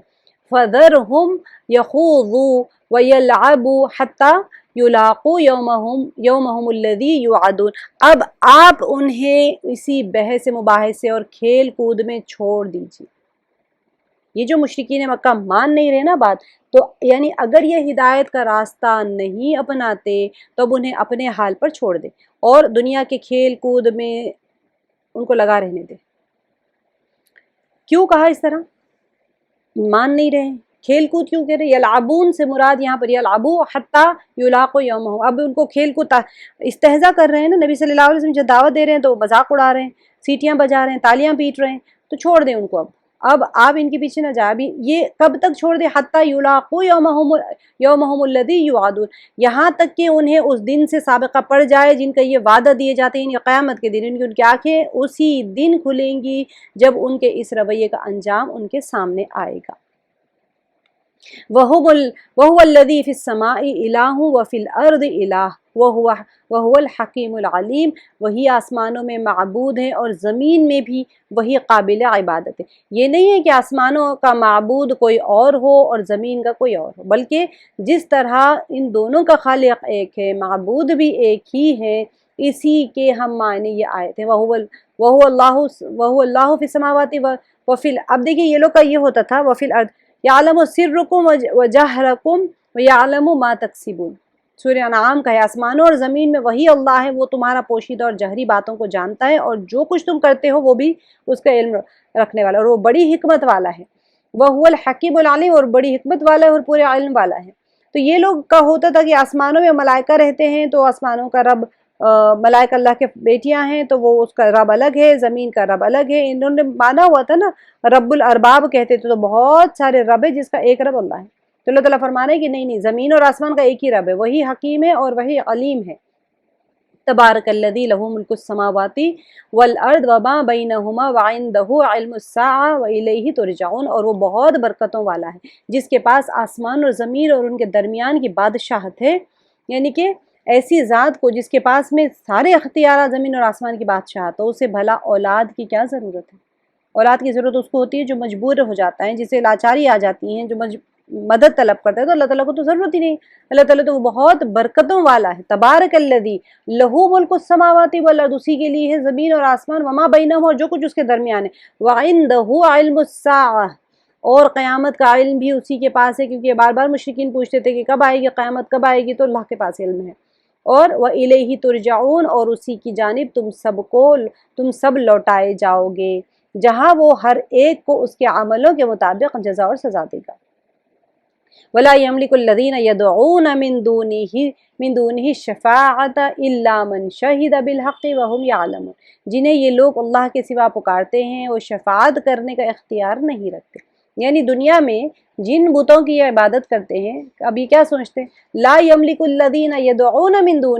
دونہ شفاعت الا من شہد بالحق وهم یعلمون. اب یہ لوگ پکارتے کیوں پکارتے ہیں؟ شفاعت کرنے کے. اللہ تعالیٰ فرما رہے ہیں کہ جنہیں یہ لوگ اللہ کے سوا پکارتے ہیں وہ شفاعت کرنے کا اختیار نہیں رکھتے. ہاں، جو مستحق شفاعت وہ ہیں، یعنی کہ جو حق بات کا اقرار کریں اور انہیں علم بھی ہو. دیکھیے قیامت کے دن ایسا نہیں ہوگا کہ کوئی شفاعت نہیں کر سکتا، ٹھیک ہے. معبودان باطلہ کا وہ جس کی پرستش کر رہے ہیں وہ شفاعت نہیں کر سکتے. حق بات سے مراد کلمہ توحید لا الہ الا اللہ ہے، اور یہ اقرار بھی علم اور بصیرت کی بنیاد پر. اب دیکھیے رسمی تقلید نہ ہو، زبان سے کلمہ توحید ادا کرنے والے کو پتہ ہو کہ اس میں صرف ایک اللہ کا اثبات اور دیگر تمام معبودوں کو اس نے انکار کر دیا ہے، ٹھیک ہے. ایسے لوگوں کے حق میں اہل شفاعت کی شفاعت مفید ہوگی. میں نے آپ کو بتایا تھا کہ شفاعت کس کی ہوگی اور کون کرے گا، یہ بھی اللہ کی حکم سے ہوگا. اللہ تعالیٰ کی اجازت کے بغیر نہ شفاعت کس کی ہوگی طے ہوگا، نہ کون کرے گا طے ہوگا. دونوں چیزیں اللہ تعالیٰ ہی طے کریں گے. تو جیسے کہ انبیاء ہے، صالحین ہیں، یہ سارے لوگ شفاعت کر سکتے ہیں. لیکن اگر کوئی انسان معبودان باطل ہے جنہیں مشرکین اپنا شفاعت کرنے والا خیال کرتے ہیں، وہ شفاعت نہیں کر سکتے. وَلَئِن سَأَلْتَهُم مَّنْ خَلَقَهُمْ لَيَقُولُنَّ اللَّهُ فَأَنَّىٰ يُؤْفَكُونَ. اگر آپ ان سے دریافت کریں کہ انہیں کس نے پیدا کیا ہے تو یقیناً یہ جواب دیں گے کہ اللہ نے، پھر یہ کہاں الٹے جائیں. وَقِيلِهِ یا ربی ان ہؤلاء قوم لا یؤمنون. اور ان کا یعنی پیغمبر کا اکثر یہ کہنا کہ اے میرے رب یقیناً یہ وہ لوگ ہیں جو ایمان نہیں لاتے. ٹھیک ہے. اب انہا کس بات پر ایمان نہیں لاتے؟ قوم لا یؤمنون، کہ ان کو قیامت کے بارے میں سوال کرتے ہیں اور پھر قیامت کے آنے پر بھی ایمان نہیں لاتے، اور اس کی وجہ سے پیغمبروں کے اوپر بھی اور نبی کے اوپر بھی اور اللہ کے بھیجے ہوئے احکامات کے اوپر بھی ایمان نہیں لاتے. فاصفح عنہم وقل سلام. بس آپ ان سے منہ پھیر لیں اور کہہ دیجئے کہ اچھا بھائی سلام. فسوف یعلمون، انہیں عنقریب خود ہی معلوم ہو جائے گا. اب یہ جو سلام ہے یہ کون سا سلام ہے؟ ایک ہوتا ہے سلام سلامتی بھیجنا. یہاں پر ایک ادب بتایا جا رہا ہے کہ جو لوگ آپ سے روگردانی کر رہے ہیں، مان نہیں رہے، دعوت کے پہلو کو نہیں مان رہے، تو پھر کیا کریں؟ نبی صلی اللہ علیہ وسلم کے اس کے اندر تسلی دی جا رہی ہے کہ بھئی آپ ایک کام کریں، ان سے منہ پھیر لیں اور کہہ دیجیے کہ سلام. فسوف یعلمون، تو ابھی عنقریب خود ہی معلوم ان کو ہو جائے گا. جب یہ عذاب دیکھ لیں گے، جب ان کو موت آ جائے گی، موت سے ہی ان کا عذاب شروع ہو جائے گا، جہنم میں بھی عذاب دیکھ لیں گے تب ان کو پتہ چل جائے گا. اب یہ نبی صلی اللہ علیہ وسلم کی تسلی کے لیے بھی ہے اور ایک تربیتی حکم بھی ہے کہ اتنی محنت کرنے کے بعد میں بھی جب کوئی بندہ روگردانی کرے تو پھر دعوت دینے والے کے اوپر کوئی ذمہ نہیں ہو گیا کہ اس سے پوچھ باز پرس نہیں ہوگی، بلکہ بس ان سے کہا جا رہا ہے کہ آپ کنارہ کشی اختیار کر لیں اور یہ جب خود جان لیں گے عنقریب. تو اس کے ساتھ ہی ہمارا سورہ زخرف ختم ہوا. سورہ زخرف